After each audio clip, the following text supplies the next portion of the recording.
welcome to this Thursday's History Chat Live. I hope you're all well and have had a good week.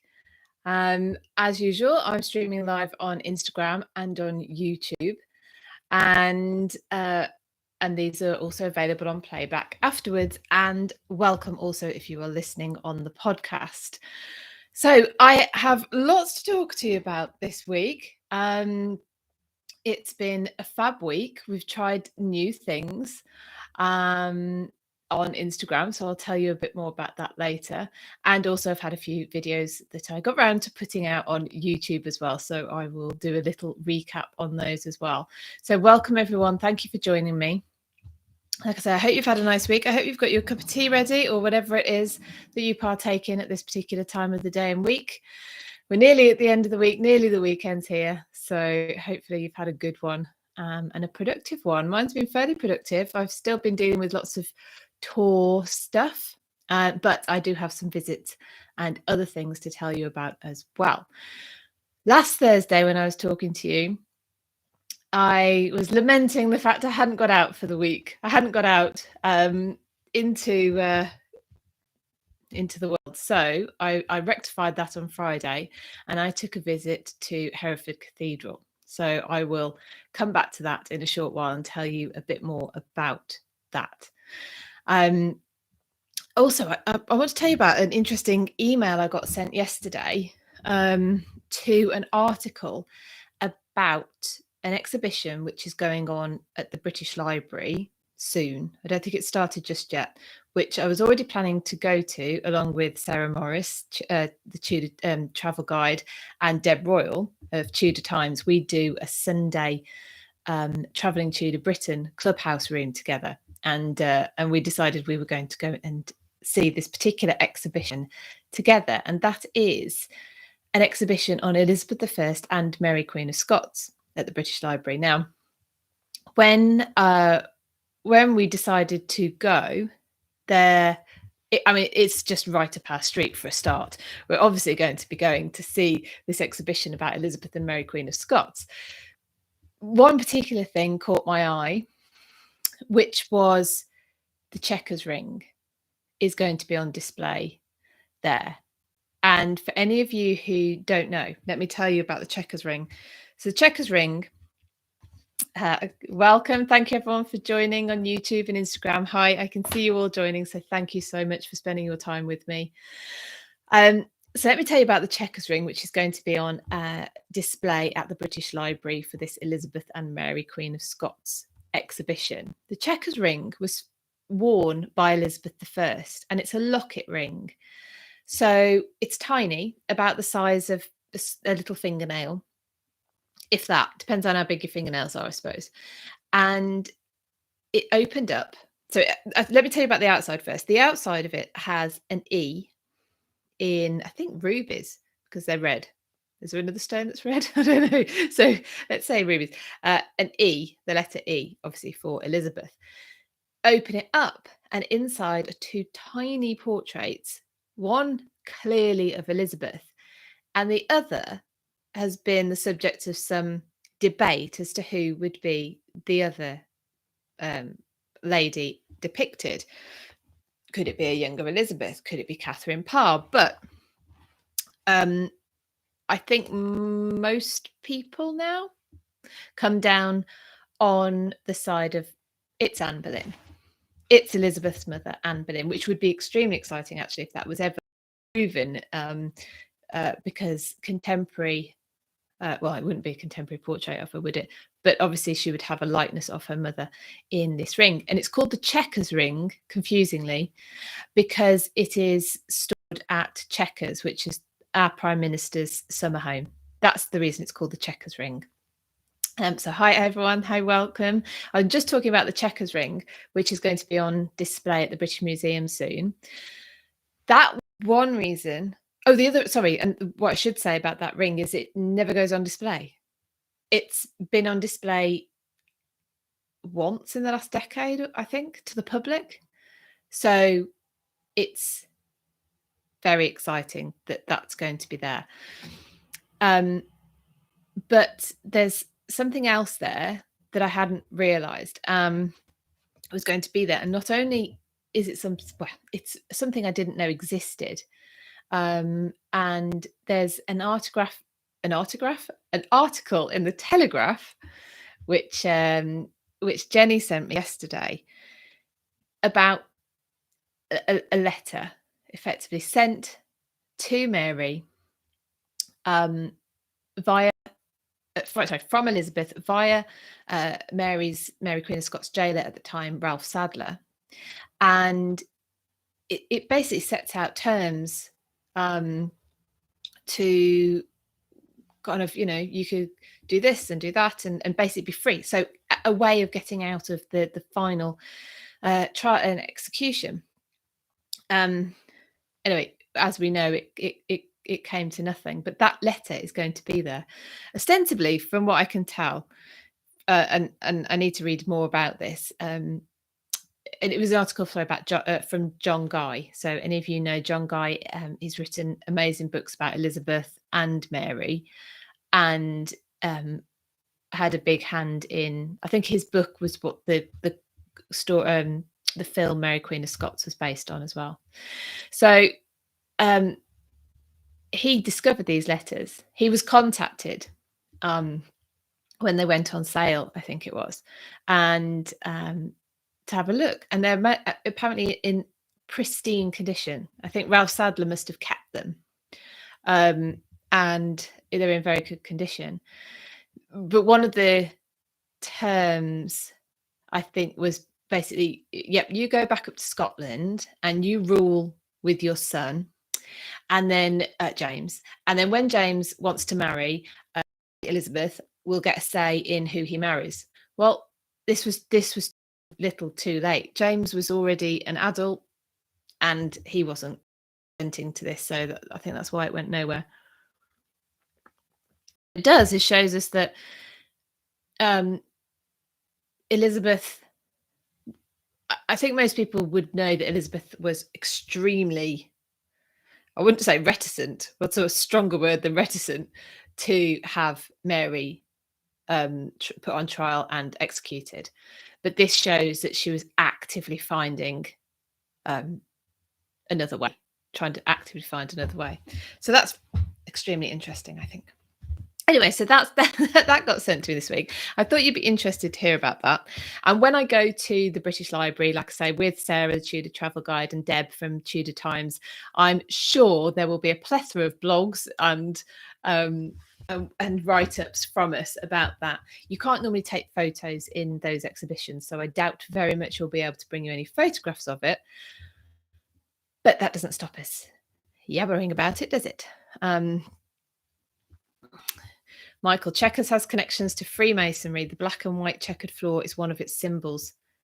Probably coming from the Scottish Rite. Well, actually, black and white checkered patterns are found in all sorts of places, aren't they? I'm just thinking of Charterhouse, which I'll come on to in a minute, because I wanted to talk to you about Charterhouse. I'll have to write that down on my notes. Charterhouse, oh yes, I have it. Has a wall which is black and white, but yeah, and the side of one of the, was it the Great Hall or the chapel in Whitehall Palace, which obviously we don't have now, was black and white checked as well. So where had I got to? So yeah, I think that will be really interesting, and we will, like I say, I'm sure Sarah and Deb blog quite a lot, so they will write it up, and I will probably talk to you about it because that's my chosen media. But that's really cool. Before I go on, I must give a shout out to Laurie and Crystal, who've become patrons over on my Patreon recently. Thank you so much. Really, really appreciate your support. And if you are interested in becoming a patron, if you can go and have a look what you get at patreon.com/British history. So anyway, so yes, thank you very much to Laurie and Crystal. I really, really appreciate your support. Thank you. And last week I treated everyone to some extra behind the scenes or close-up photos of Acton Court, which I spoke a lot about last week. Did I speak about that last week or the week before? But where I'd been and visited. So yeah, it's worth it if you are a true history buff. So I did mention to you that I actually got out of the house last week. Actually, I had a visit, and I've got another one coming up on Saturday that I'll tell you about as well. But I went over to Hereford Cathedral, which is about an hour away from me, so that's not too bad. And Hereford Cathedral, I went years ago. So I wanted to go back and take some more photographs. Now it's home to 4, I'd say, absolute gems, 2 of which you can't see at the moment. The Hereford Gospels, which aren't on display. I think you might have to ask to see those. And the 1217 Magna Carta. We've spoken about Magna Carta before. The 1217 version is the first time it was reissued. So Magna Carta was created in 1215. It effectively a list of demands from the barons, a set of rules that the king was going to abide by from now on, beginning with allowing the church autonomy. And it had all these things. It's really very much not what people perceive Magna Carta to have been, at least in its original form. It's more taken on that idea after, and the term Magna Carta has become synonymous with freedoms and rights and representation. But it was quickly annulled. I think I did a post in August. So it was created in the June 1215. In the August, it was annulled. The Pope said, "Don't you be following that. It's not for you. It's not legal. It's against God. Whatever he could think of to say, don't follow it." But we all know about Magna Carta, so it obviously survived. And it was reissued in 1217. So King John, who had his seal put on it, he died in 1216, and his son was a minor, Henry III. Was he Henry III or Henry II? How far down the line are we by then? Sorry, Google it. But he was a minor, and one of the ideas that his I was going to say minders. That's not the right word. His regents had, one of whom was the famous William Marshall, was to reissue Magna Carta, but instead of it being the demands of the barons assented to by the king, it was going to be a royal document. So it's going to be issued by the crown. And that's where we get the 1217 of Magna Carta from. So anyway, Hereford Cathedral usually has a copy on display, but guess where it is? I think it's in Washington. It's certainly in America. So I went to Hereford to see it, and it's overseas. So there you go. But that's fine. That's good. It's getting out and about, and people are getting to see it. But what is still there and doesn't move, thankfully, is the Mappa Mundi. Well, Mappa Mundi is a 13th century map. And actually, mapper apparently isn't the word for map. I didn't realise this till I got talking to the lady there. It means cloth, I think. Or so. Anyway, and you can see, if you have a look on my Instagram, I've shared pictures of the Mappa Mundi, and you can see it's in it's like a square with a point on the top, that kind of shape. If you think about it, like a child would draw a house, that kind of shape. That is one calf skin. So then you can work out the shape. The head would have been at the top, etc. And it's quite likely that that calf was raised in order for this job, in order for its skin to be used for this creation. So anyone who's just joining me, I'm talking about the Mappa Mundi, which is held at Hereford Cathedral, and it's quite large. I actually don't know how large it is. Maybe 1.5 meters by 2. No, maybe not quite that big actually. It's around that kind of. Imagine a calf.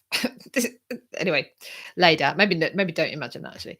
Um, but this calf was quite possibly raised specifically for its skin to be used for this map, and it depicts the known world and the afterlife as well.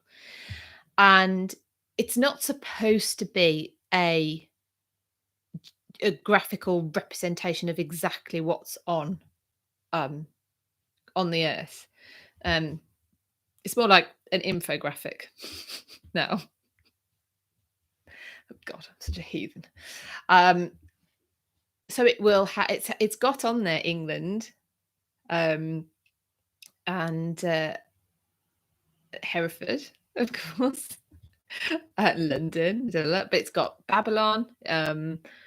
Oh, what else? It's even got, and I must share this. I will certainly share this with with my patrons. I kid you not. I can't wait to show you actually. A man on skis with a bobble hat. That's what it looks like in the colder parts. It's incredible. Like I say, 13th century, created by the monks, and they have a wooden case, frame, I suppose, that was discarded. I don't know, put in a room. I don't think it got as far as a tip, thank goodness.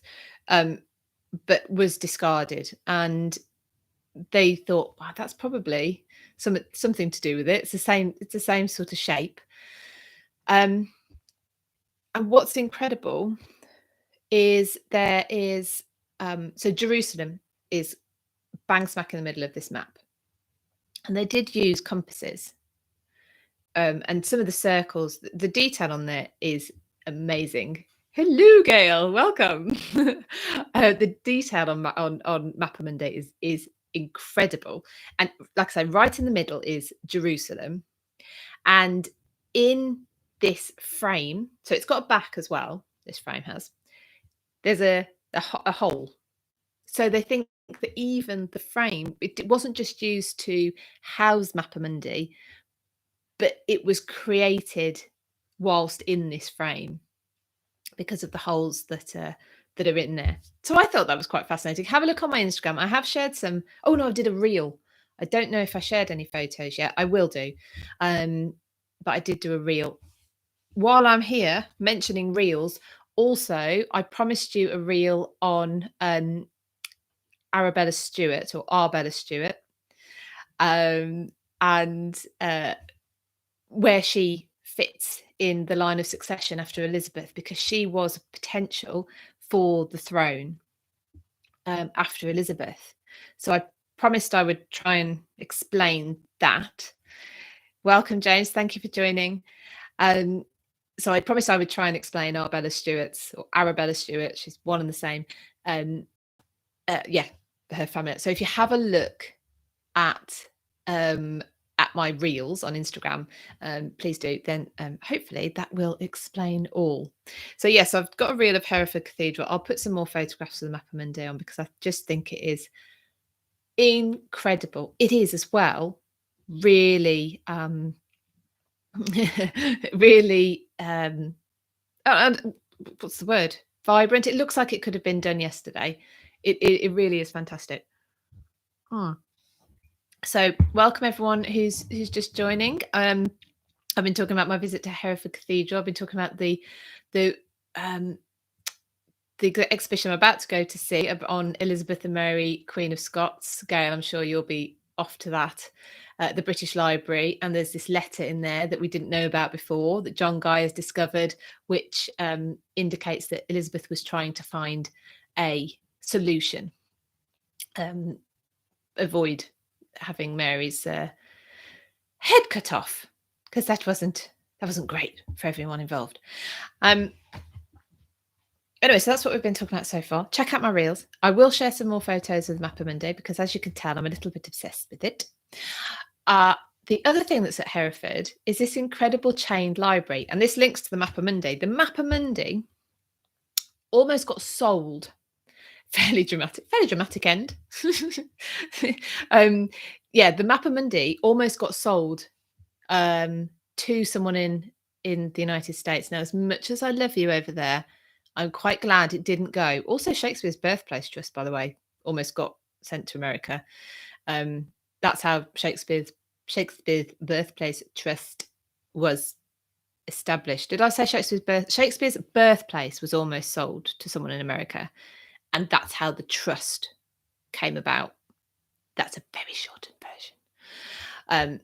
Anyway, so the Mappa Mundi at Hereford Cathedral was almost sold as well, because the cathedral needed money, I suppose. So that sparked a huge campaign, and luckily the morning, Colleen, thank you for joining. Hi Melissa, hi Alan, I can see everyone joining, thank you. Yeah, so that sparked a whole yeah, a whole money raising campaign, and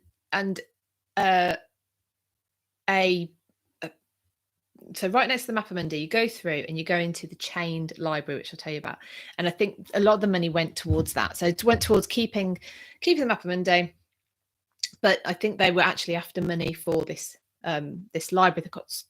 I took pictures of the index of what books they've got there. Incredible. The variety of books that are there is quite amazing. Now they're chained. They are literally chained, these books, and they're chained. Oh, did I tell you about this last week? Starting to get but they're chained, so they are on the shelf, and they have to be kept in order. You see, because the chains have chained them. So if you went and just put it back wherever you fancied, the chains would all be mixed up, and it would be obvious. So these indexes on the end of each of the bookcases have a letter or a number which corresponds to the oh good. I'm glad it's interesting to hear again. I'm sorry if I do repeat myself, but I get very excited about these things. So the letter or the number corresponds to a part on the shelf. So the shelves I think they would split into 3, and then the books are listed in order. So that is very important, because the books are bound side in, so you can't see what the book is from actually just looking at the book. You can only see the pages. It's also a very nice place to take photos. So again, I'll share some definitely with the patrons. I'll probably put some on Instagram, because it is really cool. It's a beautiful place. Half of it fell down. Well, half of it, that's a bit of an exaggeration. A lot of it fell down. So when you go in, you can see it's not. So got like the zigzaggy pattern. That's a Norman design. In fact, quite a bit of the cathedral fell down and it was rebuilt. And to be fair to the Victorians who did it, they did a really good job. You can't tell the difference, except I was going to say it's a bit sharper, but actually, to be fair, the stonework from the Norman part of the cathedral is still really sharp as well. They've also got their font there is an original Norman font. So if you get a chance to go over to Hereford, then do give it a little visit. It's quite a good place to go. So that was my visit to Hereford, which I was quite pleased about, because now I've had something to talk to you about. And then on Saturday, I am going to heading to Cirencester, so I will be able to tell you more about that next week. Michael, it's a shame there's so much Tudor armour in the Met. I didn't realise actually how much Tudor stuff had gone. Yeah. A ton of documents in Parliament's library that have never been researched. Yeah, well, so this letter that I was talking about earlier from Elizabeth to Mary Queen of Scots via her jailer Ralph Sadler was found when they were sold as a private. So basically went from one private collection, I think, through Sotheby's to another private collection, and it was in that interceding period that John Guy, I hope I've got this right, I read the article yesterday, so I'm sorry if I've got any of this wrong, but I think that's when he was called in, said, oh, do you want to have a look at these? Now, there must be documents like that in private collections, in badly kept archives, just in archives, even if they're not badly kept. We have archives in county libraries. We have archives in, family archives in large houses. A lot have been lost over time with fires and floods, etc., etc. And then you've got your institutions with their own archives as well. And you're right, Michael. Unless somebody, I really take my hats off to my hats. I wear multiple hats. My hat off to researchers who go into these libraries or go into these archives and are just looking, and they don't know what are they going to find. They don't know what they don't know is there. They're looking in case they can find it. So for instance, like the Chequers Ring, I believe there's no receipt, there's no receipt, no order, whatever, for that ring. And so it's not clear, was it a gift for Elizabeth? Did Elizabeth commission it herself? Is there a description of once and for all who the other woman is in the ring? Yeah, maybe there's a piece of paper somewhere that tells us that. So yeah, very interesting and quite frustrating to realise that a lot of this isn't going to be found out in a lifetime, even if someone was set to work right now in every archive.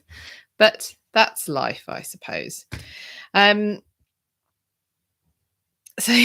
that's so fun. Let me take you to Charterhouse now. So Charterhouse, we spoke about on Sunday's Clubhouse room. So on a Sunday, and this is going to change, and I'll tell you about this in a moment. On a Sunday, we have been doing a Travelling Tudor Britain room on Clubhouse. Myself, Deb Royal from Tudor Times, and Sarah Morris from the Tudor Travel Guide. We are going to be moving it onto Instagram as a live, and we're going to be moving it to 4:00 on a Friday. So those of you who like to who are on Instagram and who like to see our faces, then that's where we'll be moving to. Excuse me, I'll take a sip of my tea. Last week, so Sunday, we were talking about Charterhouse, and did I put yes? And then I have definitely put a post about Charterhouse on Instagram and some photographs. Charterhouse, you may have heard, is built on the site of a plague pit, and according to one of the brothers at Charterhouse, so I presume this is what they've been told, and so therefore why not? It must be true. The green, so Charterhouse there's Charterhouse Square outside. They reckon there's around 5,000 bodies that were buried in the early 14th century in this plague pit. And then in the 1370s, I think it was, a man called, oh my goodness, I've now totally forgotten, Manny, requested from the Pope Clement VI, I can remember that for some reason, to set up a Cistercian monastery there. And that's when we begin to see the Charterhouse monastery. Now, Charterhouse is interesting to Tudor fans because when Elizabeth became queen in 1558, she was at Hatfield House. She held her first. Said we always say she held her first Privy Council meeting there, but it was more informal, and it was with sort of her closest. When she came into London, she decided to stay at Charterhouse, which was the property of Sir Edward North at the time. She stayed there for 5 days, and I knew that she had held more Privy Council meetings there, but actually they were the first full ones. So these were the first sort of official Privy Council meetings, and she held at least one a day, and on one day she held 2. And you can go to the room where she would have held these Privy Council meetings, which is all quite exciting. On the ceiling, they've recreated across the whole ceiling a patch, a pattern that's just on a patch on the ceiling, of the ceiling pattern from when the fourth Duke of Norfolk, Thomas Howard, fourth Duke of Norfolk, lived there. And it has thistles on it, Scottish thistles. Now, this is the one who lost his head because he wanted to marry Mary Queen of Scots and bump Elizabeth off. So, yeah. So there you go. So Charterhouse is really interesting. So Sarah's just joined. I was just saying, Sarah, I was just telling them about the Travelling Tudor Britain room that we have on a Sunday on Clubhouse. But this is this Sunday is going to be the last one. For now, we're going to basically experiment. We're going to be moving from Clubhouse to Instagram, so you can see our beautiful faces. And we're going to move it to 4:00 on a Friday. So we're going to have 4:00 on a Friday on Instagram, and then you can quickly switch to Clubhouse because we'll still be on Clubhouse at 5:00 for our history half-hour rooms as well. So yeah, so we did Charterhouse last week, and we're going to Westminster Abbey this coming Sunday. So yeah, Charterhouse has, because it's got such a long history as well, Charterhouse, it's another one of those places that physically you can see the changes. And it was a Cistercian monastery. So it's a Cistercian monastery. And from my understanding, the brothers, they had a much stricter code than some of the others about a lippy. I was wondering, Sarah says she needs to put on a loopy. What's she loopy? She meant lippy. I get you now. So the Cistercian monks would live in isolation for, I think, 23 hours a day or something along those lines. So you can still see the entrance to their cells in part of the old cloister. And so there's a door, obviously, but then there's a like a hatchway around the side where their food would be passed through. But you can only be a hermit, can't you? If someone's going to be sending you in food, it's a bit like lockdown and Amazon and takeaways, sort of, not quite the same, obviously. But anyway, you can still see the entrances, which is very exciting. And any of you who are into soccer or football, Charterhouse, it was, once it became a Jenna, Oak Lane Homestead, I see your handle, and I knew, and I said last week, I'm so rubbish with making those connections when I'm thinking of other things. Jenna, thank you. Jenna joins all the time. You're so fun. Thank you. Yeah, so Charterhouse became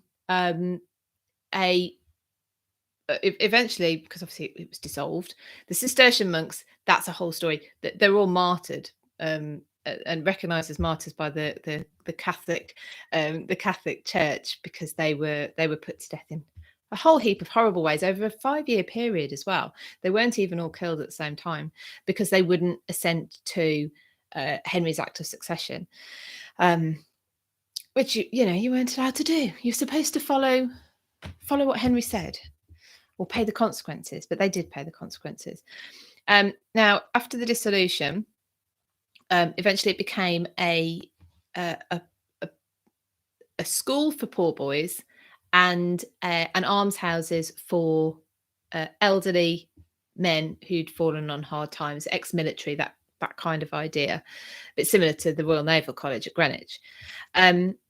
Eventually the school moved out and is now no longer a school for poor boys, only extremely rich boys, a little bit like your Eatons and your Christchurch.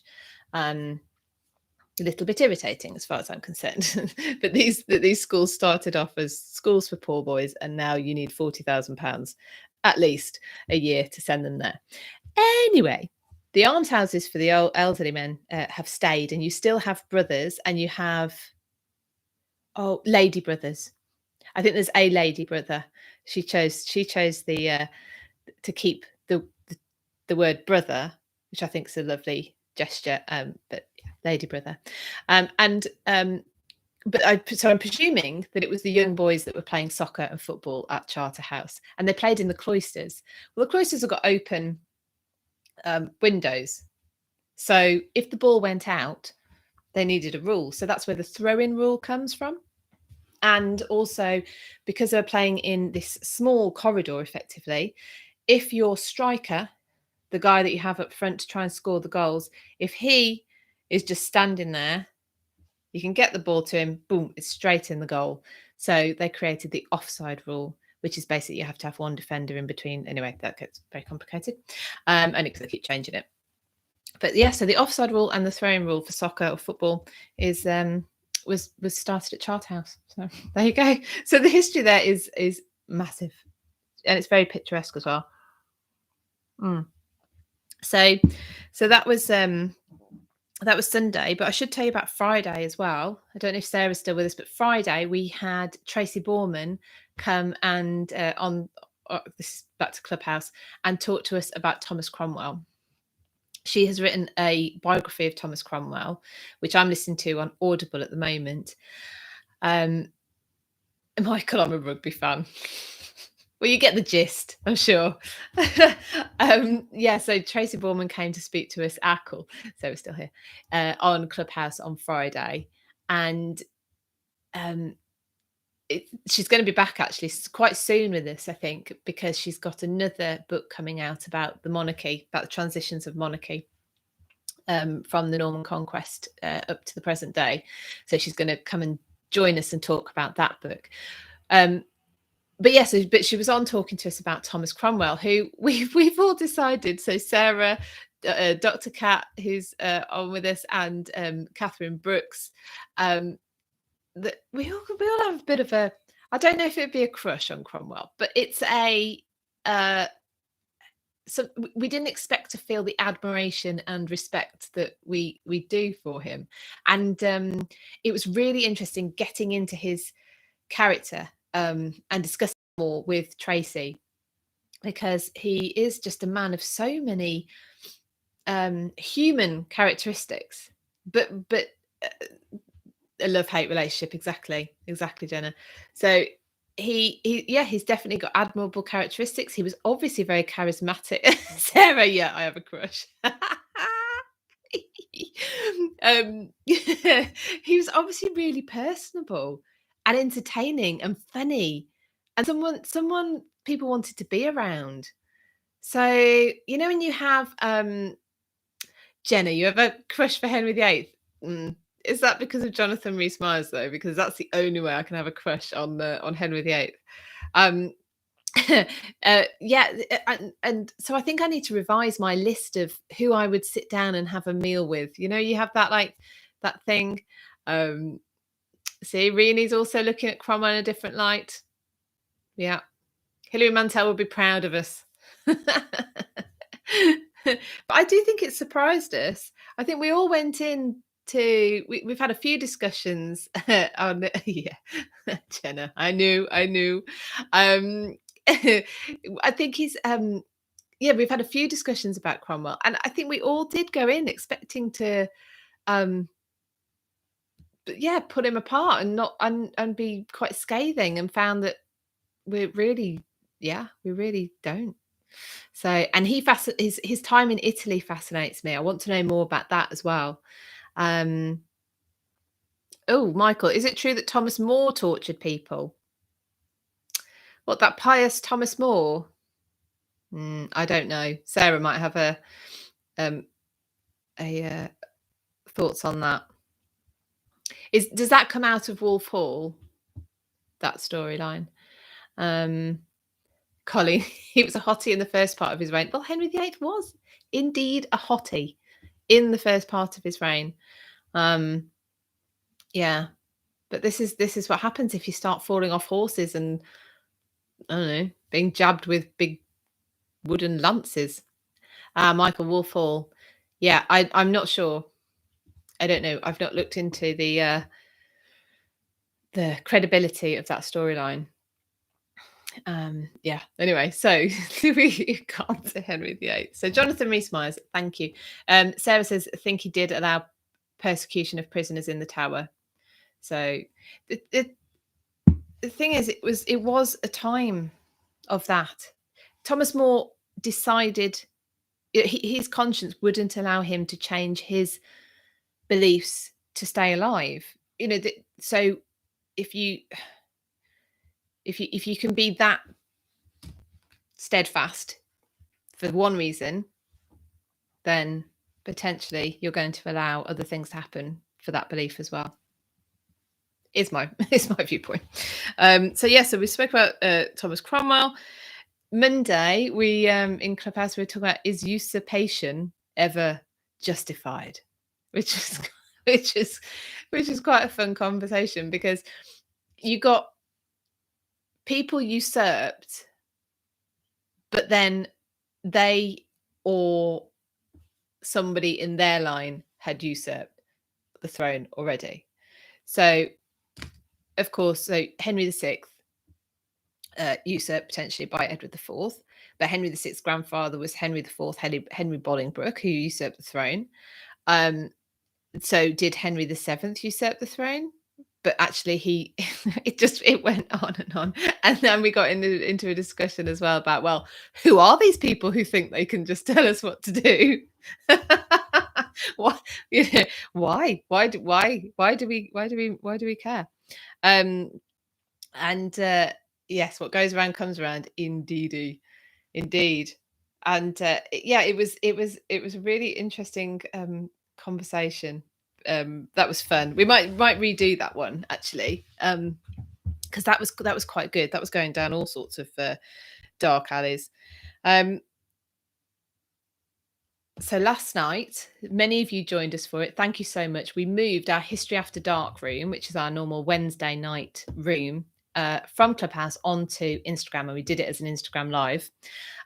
So because we were sort of testing the waters, testing the tech, seeing if Rinny, there's always someone trying to usurp someone else. I'm diverting Sarah from building her landing pages. I'm good for that. Good for a bit of diversion. So we were testing the tech. We were seeing if we could actually get 3 people on a screen, because we've never done that before. We'll be going for 4 soon. And so we just kept the conversation light. Our History After Dark room is we sometimes go into topics that are a little bit more close to the edge. We've talked about the history of sex work. We've talked about torture. We've talked about rude place names. That was a fun one. So anyway, that's going to be on Instagram for the time being, while we see if that's the best place for it. So thank you for everyone who joined us last night, and we will be keeping with that. October, we are looking at women in history, but from the point of view of that quote that well-behaved women seldom make history. We're going to be looking at some badly behaved women. And towards the end, because we're going to be getting into Halloween season, I think we might be getting down the witches and ghosts route as well. So anyway, it's going to be fun. So that was good. Back onto Clubhouse. So on Friday, we are going to be talking about Mary the First. Michael, indeed. Well, they make history, the bad women, not bad women. Yes. So Friday, we've titled the room this something about Mary.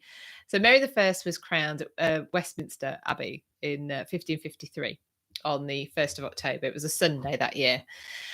And of course, she was a single woman at that point. She was the first Queen of England regnant to be crowned. So regnant as opposed to regent. Jenna, one on Hampton Court ghosts would be fun for Halloween. Yes, perhaps we can get James Peacock back as well from Hampton Court to talk about some of the ghosts. That would be fun. Yes, Sarah, I'm going to try. This is revision from my head as well, so don't take anything I say for granted. But yeah, so Mary was crowned Westminster Abbey, 1st of October 1553. So she was still single. She wasn't our first queen regnant, but to be fair to Jane, she didn't have very long to do with that lot.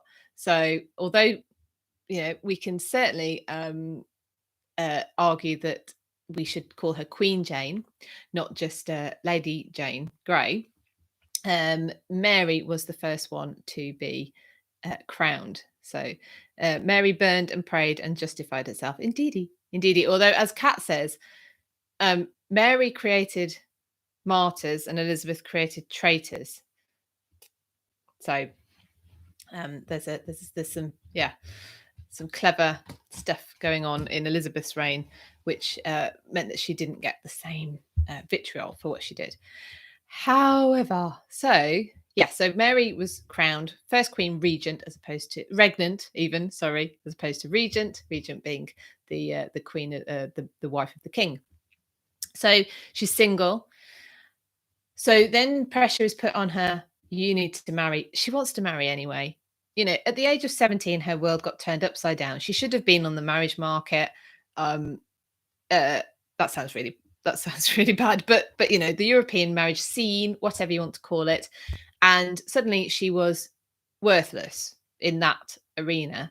And I will look up, Sarah, how old Mary was when she came to the throne, and she must have already been in her 30s. And so thoughts turned to her having a husband. Now, the problem in Tudor time, or Tudor England, Europe, whatever, at this time, is a wife is subordinate to her husband.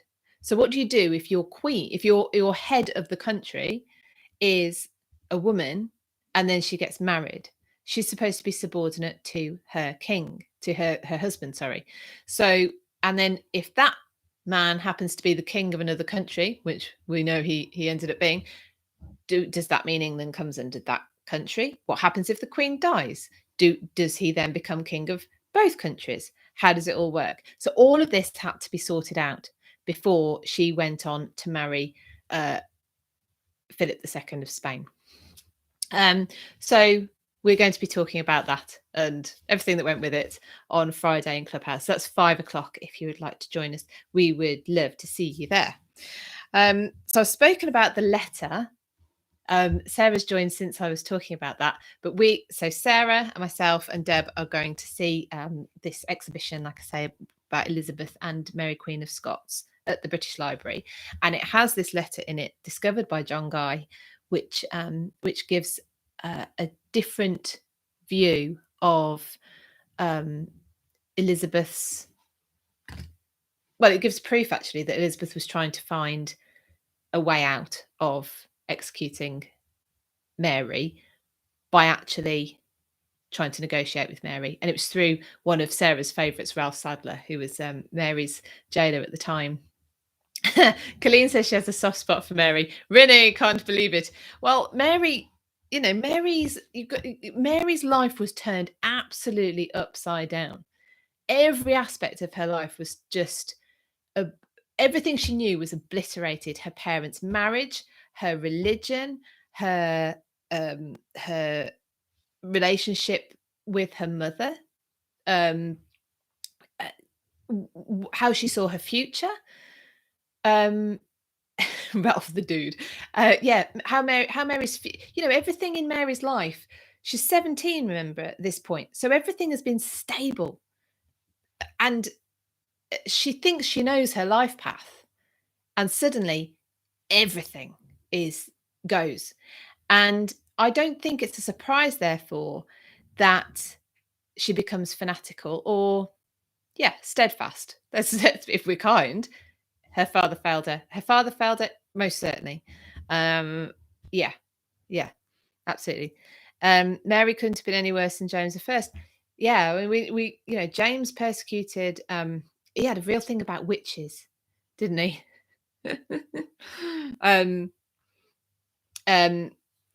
Oh, Renee, yes, no, I'm not justifying what she did in any way, shape, or form. I'm just sort of pointing out that that she was I can't say the F word at this time of day, but a bit of a up after that time. Well, in terms of what she thought was justified, I suppose. So Mary couldn't have been any worse than James. Yes, so James was a bit of a thing about witches, didn't he? And lots of people died in the witch hunts. So there we go. We've talked a lot about Tudors again. I've got 2 videos out on YouTube. I actually got my bum into gear last week and I got 2 out. They're just very short and I think you'll find them interesting. One is the Battle of Stamford Bridge, which immediately preceded the Battle of Hastings, which we've got the anniversary coming up in October. And this is one where Harold Godwinson, he's waiting on the south coast because he knows that William is coming. William can't come over because the wind's not blowing in the right direction. And meanwhile, Harold's brother, Tostig, and he's joined forces with Harold Hardrada, not Hardrod, anyway, wrong room. And they have invaded in York, up near York. So Harold Godwinson storms his army up to Stamford Bridge in something ridiculous like 4 days. Can't remember. Watch the video, you'll find out. And wins because that army is thinking there's no way that the English army is going to be coming anytime soon. They win, and then William is turning up as well on the south coast. So Harold has to get all his troops all the way back down again. And then, like I say, we get the Battle of Hastings. And then we know what happens after that. So I've got a video about that. It's only very short. It's easily digestible. And the other one I've got out is about the Sale of Stonehenge. So we've already talked about the Mappa Mundi almost being sold and Shakespeare's birthplace, like literally the house, by the way, I mean, the house almost got sold. But yeah, so I've lost my train of thought then. Stonehenge also was up for sale because it was privately owned. It was part of an estate right up to the First World War. And the owner of the estate died in one of the first battles in the First World War. And his estate went up for sale. And I can't think of his first name. Let's call him Mr. Chubb. His surname was Chubb. I haven't made that bit up. Went to the auction to see, this whole estate getting sold off. And his wife says, yeah, sure, go along. I'd love a new pair of curtains, see what you can get. And he comes back with Stonehenge. Well, not literally, obviously, with the deeds or whatever for Stonehenge. Michael's enjoyed both the videos. Thank you very much. And so he then has ownership of Stonehenge, and he donates it to the to the country. So that's how come Stonehenge isn't on private land, because it was donated. So that's quite good. Anyway, so that video's out, and I will have some more coming out soon, but I haven't done them yet, so I can't tell you what they're going to be on. But anyway, thank you so much for joining me today. That has been really fun. By next week, I will be able to tell you about my trip to Cirencester. I am going to listen. I'm going down because Tracy Borman is talking, and I'm going to be listening to her talk. And the location. Sarah will know this, and I've totally forgotten. But the location she's doing the talk in is a church in Cirencester that has the Anne Boleyn Cup. Which I haven't seen yet, which is really bad because it's really not that far away from me. So I will go and check that out as well. So I'll be able to tell you about that next week. Oh goodness me, what time to go, people! I'm losing my ability to speak properly. Thank you so much for joining me. It's been a pleasure as always. I've really loved spending this time with you. I hope you enjoy it too, and I will see you all next week. Bye everyone.